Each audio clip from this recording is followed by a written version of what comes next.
Friends, another new video of Bharat Puran has been uploaded today. And to watch more fun and entertaining videos like this, subscribe to Fun Toonsy right away. Also press the bell icon.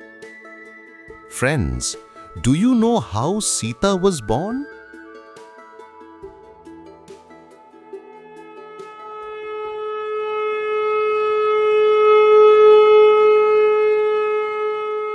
It is a story from the ancient past. The foremost guru of the celestial world, Dev Guru Brihaspati, had a son named Brahmarshi Kushadhwaja. He was an ascetic, a yogi, and a righteous sage. Kushadhwaja's wife, Malyavati, was also a divine-like woman. Yet their life had one emptiness. They had no children. Whenever Dev Guru Brihaspati visited their hermitage, Malyavati would bow respectfully and ask just one question. Gurudev, will we ever be blessed with a child? Brihaspati would smile warmly. It will happen when the time is right, my child. Perform penance. If Goddess Lakshmi blesses you, motherhood will surely come. Thus, many years passed.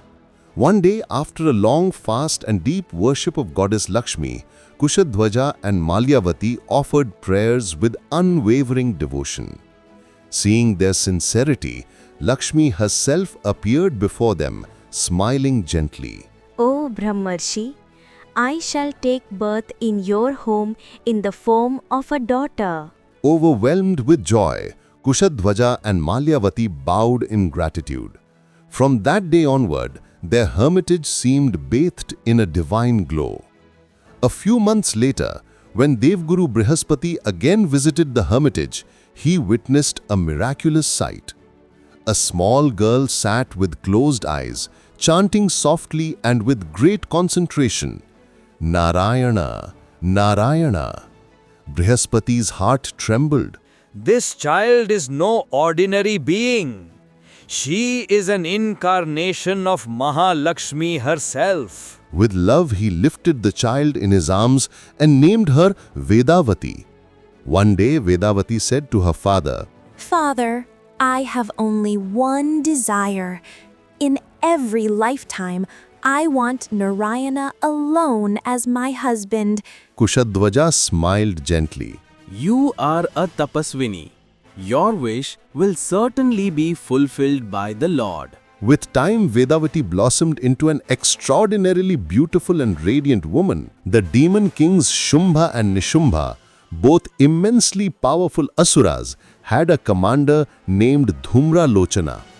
One day he saw Vedavati and was stunned. He immediately informed Shumbha. Shumbha was filled with greed. I shall make this beautiful maiden my queen. Dhumralochana, go, convey my proposal. Dhumralochana and Chamara approached Kushadhwaja and said, Demon King Shumbha commands that Vedavati must marry him. The sage spoke sternly. Impossible. My daughter is divine by nature.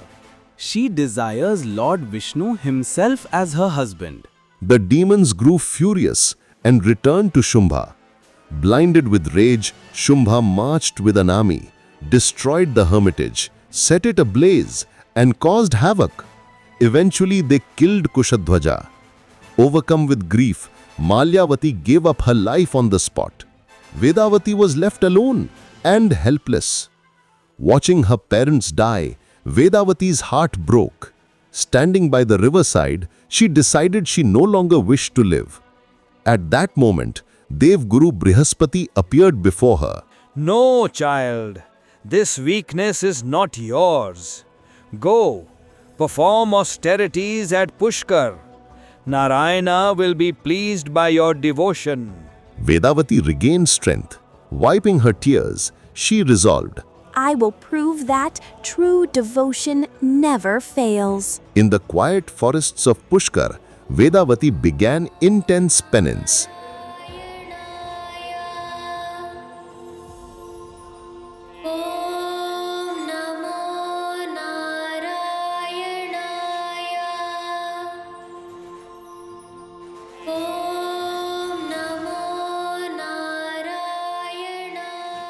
Finally, Lord Vishnu appeared, holding the conch, discus, mace and lotus. Vedavati, I am pleased with your devotion, but in this birth I shall not incarnate. In your next life, you will attain me as your husband. Vedavati cried out. But Lord, I want you in this very lifetime. The Lord smiled compassionately. Have patience, the time will come. Though heartbroken, Vedavati did not lose hope. She traveled to Mount Gandhamadana to continue her penance. One day, while she meditated peacefully on the mountain, a terrifying chariot appeared in the sky. It was the chariot of the demon king of Lanka, Ravana. Seeing Vedavati's beauty, he was mesmerized. I am Ravana, the king of Lanka. You must become my queen. Vedavati opened her eyes and replied firmly. I belong only to Narayana, no one else, and certainly not a demon. Ravana grew enraged and moved to seize her by the hair. At that moment, Vedavati's eyes blazed with divine fire. If you touch me, I will immolate myself to protect my purity. And remember, the curse born from my death will become the cause of your ruin. Ravana laughed mockingly. A woman dares to curse me. I am the Lord of Lanka. But in the very next moment, Vedavati invoked her spiritual power and immolated herself in flames. Ravana was stunned. In his ears rang the fire of her curse. I shall be born again, and your downfall will be at my hands. Many years later, this prophecy came true in the kingdom of Mithila. King Janaka of Mithila was a wise, just, calm, and deeply spiritual ruler. 1 year brought no rain. The second year also brought none. The fields cracked, the rivers dried up, and the land grew silent like a cremation ground. People and animals cried out in thirst. Janaka asked the royal guru, "Why this misfortune? What sin have we committed?"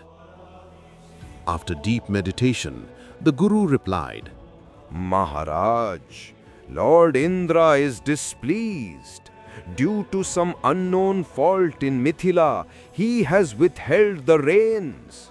And even your long-standing wish remains unfulfilled, because the gods themselves are waiting for the auspicious moment. Janaka was astonished. My longing? The gods are also waiting? The guru smiled softly. Yes, Maharaj, the dharma in your body, the purity in your mind. The gods know that one day a divine daughter will be destined for you. She will be the light of the earth, and her path of arrival is being prepared. Though relieved, Janaka still worried for his suffering kingdom. The guru then said, Maharaj, to end this famine, Queen Sunayana must offer her ornaments to forge a sacred plough. And you yourself must take up the plough as the first farmer of the kingdom. Once the earth goddess is pleased, everything will change. Janaka bowed in acceptance. Queen Sunayana said gently, For the welfare of the kingdom, my ornaments mean nothing. We must appease Mother Earth. Thus began preparations for a new hope in Mithila. Finally came the day when King Janaka would plough the fields as an offering to Mother Earth. As Janaka lifted the plough, everyone bowed, for never before had a king taken up the plough for the good of his kingdom. Janaka prayed softly, O Mother Earth, protect my people. If our devotion is true, bring back the rains. And if we are worthy of your grace, fulfill our long-awaited desire. A gentle breeze blew, as if the earth herself responded. Janaka struck the ground with the plough. The soil parted softly. A second stroke. Suddenly, a radiant light rose from the depths. People gasped. Priests stopped chanting. Everyone stared in awe. With the third stroke, from the womb of the earth emerged a golden light, and within it, a divine baby girl. At that moment, a celestial voice echoed from the sky. "O Janaka, you are blessed. This child is part of the goddess born of the earth. Raise her as your own daughter. She comes to the world with a great destiny." Tears filled Janaka's eyes. 12 years of waiting ends today. Today I am a father. Queen Sunayana ran to him. When she saw the child, her eyes sparkled with tears of joy. Our daughter, truly divine. Janaka said, "She has risen from the earth, born of Mother Earth's love. So her name shall be Sita." At that very moment, clouds gathered in the sky, thunder roared, and finally, rain poured upon Mithila. People rejoiced, drenched in the blessed showers, while baby Sita gazed at the rain with a gentle smile. It was not merely rain, it was the earth's blessing, the God's approval, and the fulfillment of 12 years of waiting. No one knew her past birth. No one knew she was Vedavati, the woman who had once cursed Ravana. King Janaka often said, "This daughter is not ordinary. The world will remember her." And indeed, Sita's birth is no ordinary tale. It is the eternal tale of light versus darkness, of devotion's prayer, penance's power, and the beginning of a great divine love. The journey from Vedavati to Sita proves one truth. True devotion never fails. If one waits with faith, justice is bound to prevail. So, bye bye. See you again in the next video.